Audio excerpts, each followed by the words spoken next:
Hello বন্ধুরা, আমি দীপ আর তোমরা শুনছো ভূতবং। ভূতের রাজ্যে সকলকে স্বাগত। বন্ধুরা, তোমরা আজকে হাওড়ার মতো জনবহুল স্টেশনের এক ভৌতিক ঘটনা শুনতে চলেছ। ঘটনাটি শেয়ার করেছে কলকাতার নিউ গড়িয়া থেকে সুস্মিতা দাস। সুস্মিতা আর সুস্মিতার বোনদের সাথে যে ভৌতিক ঘটনাটি ঘটেছিল সেই ঘটনাটি তোমরা আজ শুনতে চলেছ। ঘটনাটি শোনার আগে বন্ধুরা, তোমরা যারা এখনো পর্যন্ত ভূতবং চ্যানেলটিকে সাবস্ক্রাইব করোনি তারা সাবস্ক্রাইব করে দাও আর পাশে থাকা বেল আইকনটিও ক্লিক করে রেখো, যাতে ভূতবং এর ঘটনা আসা মাত্রই তোমাদের কাছে নোটিফিকেশন পৌঁছে যায়। তাহলে চলো বন্ধুরা, রেডি হয়ে যাও, কানে হেডফোন গুঁজে নাও। চলো আজকের ঘটনাটি শোনা যাক। হ্যালো দীপদা, আমি সুস্মিতা দাস নিউ গড়িয়া থেকে বলছি। আজ আমি ভূতবংয়ে একটা ঘটনা শেয়ার করলাম, যেটা ঘটেছিল গত বছর হাওড়া স্টেশনে। ভৌতিক ঘটনা অনেকেই বিশ্বাস করে, আবার অনেকে এই ব্যাপারগুলোকে কুসংস্কার মনে করে। আমি নিজেও এই ঘটনাগুলোকে কুসংস্কারই মনে করতাম, কিন্তু গত বছর আমার সাথে যে ভয়ানক ঘটনাটি ঘটে যায়, তাও আবার হাওড়ার মতো জনবহুল স্টেশনে, তারপর থেকে আমি এই ভৌতিক অলৌকিক ঘটনাগুলোকে বিশ্বাস করতে শুরু করি। আজ সেই ঘটনাই তোমার ভূতবংয়ে শেয়ার করলাম।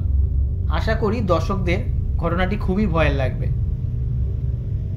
গত বছর রথের আগে আমি, বোন আর মাসির মেয়ে, আমরা 3 বোন মিলে পুরী ঘুরতে যাই।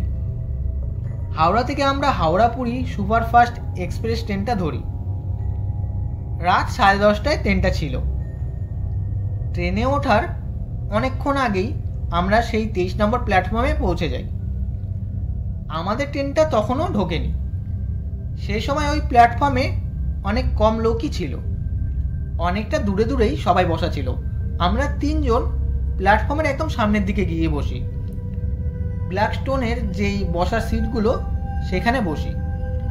সিটে বসার আগে দেখি ওই সিটের পেছনে একটা কালো সাদা রঙের বেড়াল শুয়ে, ওর মতো শুয়েছিল। অনেকটা সময় ট্রেন ছাড়তে বাকি। আমরা রুটি তড়কা নিয়ে গেছিলাম। ঠিক করি ট্রেনে বসে আর কি খাবো, এখনই খেয়ে নিই। তো আমরা 3 জনই ওইখানেই বসে খাচ্ছিলাম। খাওয়া শেষে বেঁচে থাকা হাফ রুটিটা আমি ওই বিড়ালটাকে দেওয়ার জন্য ঘুরি।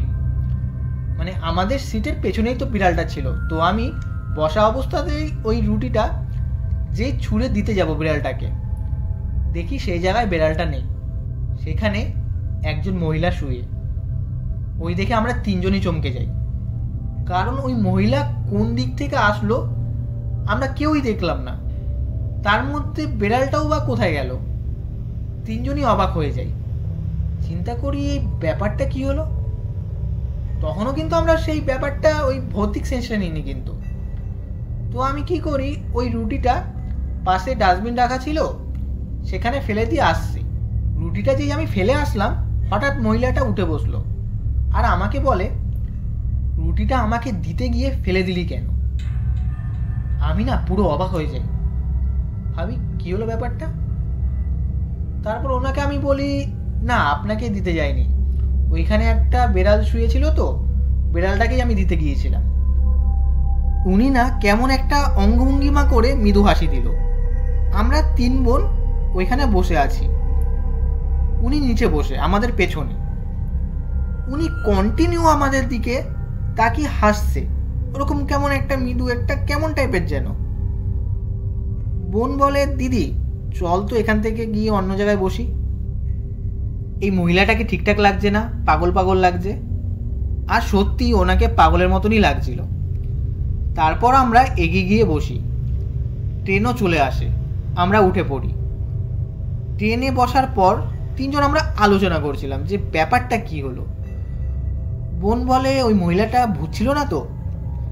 আমি বলি, না না এমন কিছু না, কিন্তু বিড়ালটা হঠাৎ গেল কোথায় আর ওই মহিলাটা কোথা থেকে এসে ওইখানে শুলো, আমাদের চোখেই তো পড়লো না। যাই হোক, ট্রেন চলা শুরু করে।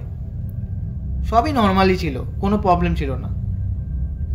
আমি সাইড আপারে ছিলাম আর বোন সাইড লোয়ারে ছিল, আর মাসির মেয়ে মেন আপারে ছিল। রাত অনেক হয়ে গেছে বলে আমার ঘুম ঘুম পাচ্ছিল, তাই আমি ঘুমিয়ে পড়ি। টানা অনেকক্ষণ আমি ঘুমাই। হঠাৎ ট্রেনটা দাঁড়িয়ে পড়ে। অনেকক্ষণ ধরে ট্রেনটা দাঁড়ানো ছিল। বোন আমাকে ধাক্কা দিচ্ছে। আমি সঙ্গে সঙ্গে ঘুম থেকে উঠি। বোন বলে, দিদি আমি বাথরুমে যাচ্ছি, তুই ব্যাগগুলো দেখিস। আমি বলি ঠিক আছে। ও বাথরুমে যায়, আমি ফোন ঘাটছিলাম। হঠাৎ আমার চোখ যায় বাথরুমের দিকে, আর যা দেখি তার দেখে রীতিমতো চমকে যাই।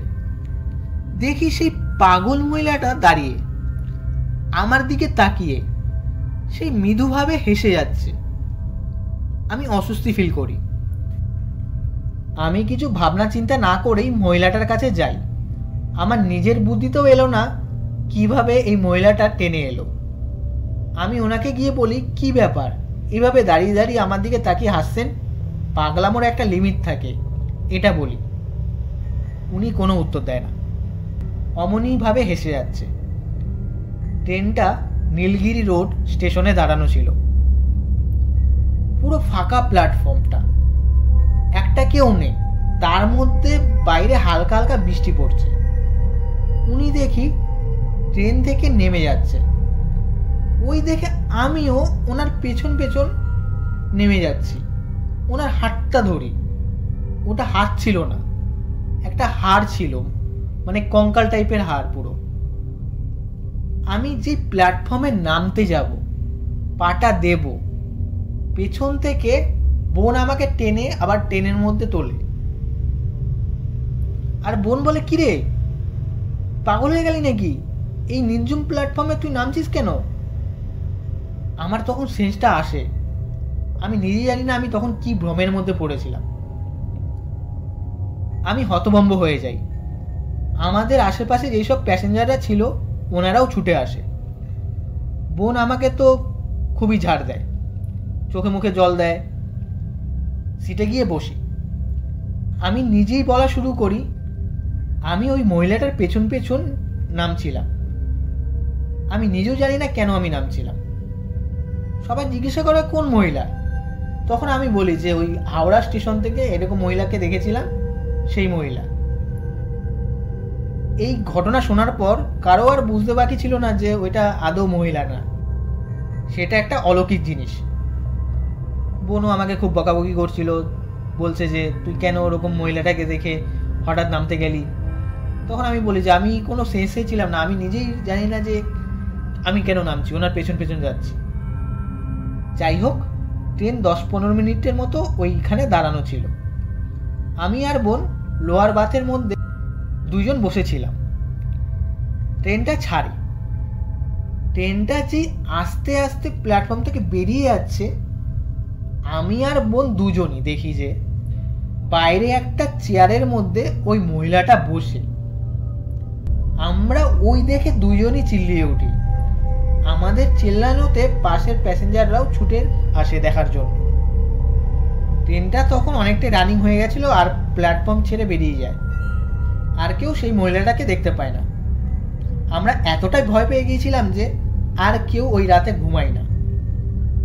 আমাদেরকে বসে থাকতে দেখে ওই প্যাসেঞ্জাররাও ওনারাও ঘুমায় না। ওনারাও বসে আমাদের সাথে গল্প করছিল আর এই বিষয়ে আলোচনা করছিল। ওনারা বলে, তুমি আজকে ভালো বাঁচার বেঁচে গেছো। তুমি যদি নেমে পড়তা ওই প্ল্যাটফর্মে আর তোমার বোন যদি না দেখতো, সেই জিনিসটা তোমাকে মেরেই ফেলতো। আর সেই হাওড়া স্টেশন থেকেই তোমাদেরকে পিছু নিয়েছিল, সুযোগ বুঝে মেরে ফেলতো।